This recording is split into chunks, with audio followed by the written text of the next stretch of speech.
Bakın nasıl alimlere sahip olduğumuza dair bir tek örnek vereceğim. Yakın zamandan 1940'lı yıllar bir Osmanlı müftüsü Ömer Nasuhi Bilmen, Allah ondan razı olsun. Bu zat kimdir bilir misiniz?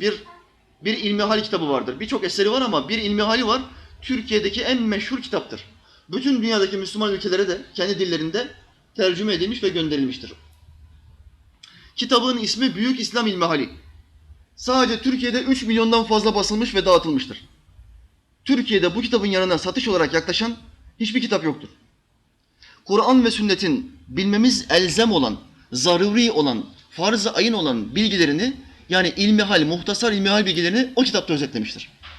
Bir Müslümanın evinde hiçbir kitap olmasa, bakın evinizde hiçbir tane kitap yok. Sadece bir tane kitap var. Büyük İslam İlmihali, Ömer Nasuhi Bilmen. Ve bu Müslüman kardeşim bu kitabı okusa, her gün bu kitaptan 3-5 ilmi mesele öğrense, bu adamın kurtuluşu için yeterlidir. Hem doğru akideyi hem de fıkıh hükümleri sadece bu kitaptan öğrenilir. İlmihal, Büyük İslam İlmihali. Bakın bu kişi nasıl bir zat, nasıl bir alim. 1940'lı yıllarda Amerika'da bir büyük zengin ölüyor. Vefatından, ölümünden 2-3 yıl sonra bir kadın elinde bir çocukla mahkemeye başvuruyor. Bu benim çocuğum, bu ölen zenginin çocuğudur. Ben miras talep ediyorum. Tabii DNA sistemi falan daha ortaya çıkmamış. Nasıl çözecekler bu meseleyi? Çözemiyorlar. Kendi hukuk sistemlerinde olayın içinden çıkamıyorlar. Roma hukuk sistemine bakıyorlar, yok. Uzak Doğu hukuk sistemi, Çin, Japonya yok. Hint hukuk sistemi yok. En sonunda diyorlar ki Türkiye'ye gidin. Onlar Müslümanlardır. Belki farklı bir sistem vardır onlarda. Bu olayı çözebileceğimize dair, çözebilmemiz için belki bir sistem bize söyleyebilirler. Bilim adamları, birkaç tıp adamı Türkiye'ye geliyor. İçişleri Bakanlığı bu kişileri Ömer Nasuhi Bilmen Efendi'ye gönderiyor. Adamlar anlam veremiyor, bir din alimi. Ne anlar tıptan? Bu olayı nasıl çözebilir ki? Ömer Nasuhi Efendi'ye geliyorlar. Ömer Efendi diyor ki, siz diyor oraya döndüğünüz zaman adamın kabrini açın. Adamın kabrindeki kemiklere bakın. Kemiklerin ana omurga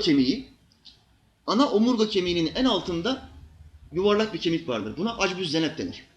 Bütün omurgası yok olsa bile o kemik yok olmayacaktır. Kıyamete kadar o kemik var olacaktır. Kimse onu yok edemez. İnsanların dirilişi acbüzzenep kemiğinden olur. Siz gidin o kuyruk sokumu kemiğini bulun.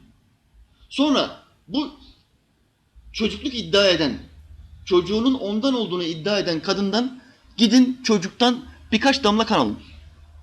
Birkaç damla kan. Sonra gidin o çocuğun kanını bu kemiğin üzerine dökün. Eğer kemik kanı emerse çocuk adamdandır. Eğer kan kemiğin üstünden kayıp inerse kadın yalancıdır. Kadına ne istiyorsanız kendi hükmünüze göre yapın. Adamlar anlam veremez. Çok garip, çok saçma derler. Ömer Nasuhi Efendi bu bilgiye nereden vakıf? Muhammed Aleyhisselam'ı takip ediyor, onun hadis-i şeriflerini biliyor. Ayetlere vakıf, hadislere vakıf. Efendimiz Aleyhisselam buyurdu. Her kulun bedeninde acbüzzenep diye bir kemik vardır. Diriliş ondan olacaktır. O kemik yok olmaz kıyamete kadar. Allah'ın peygamberi buyurdu. Söylediği her şey doğru çıkmıştır. İşte bu da doğrudur. Adamlar Amerika'ya dönüyor. Doktorlardan bir tanesi diyor ki şu Müslümanın sahtekar olduğunu ortaya çıkartacağım. Kemiği alıyor. Önce kendi parmağını kesiyor ve birkaç damla kemiğin üstüne damlatıyor. Ve kan kemiğin üzerinden kayıp gidiyor. Ondan sonra çocuğun kanını alıyor ve acbüzzenebe, kuyruk sokumuna kanı damlatıyor. Damlatmasıyla beraber kemik kanı çekiyor. Adam o anda anlıyor ki bu iş doğru bir iştir. Bu peygamber doğru bir peygamberdir. Bu alim o peygambere tabi olan gerçek bir alimdir.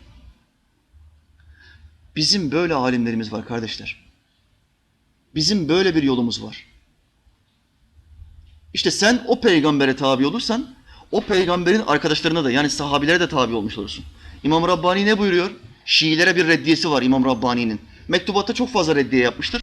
Bir tanesi önemli. Diyor ki İmam, Şiiler Allah Resulü Aleyhisselam'ın sahabilerine hakaret ederler.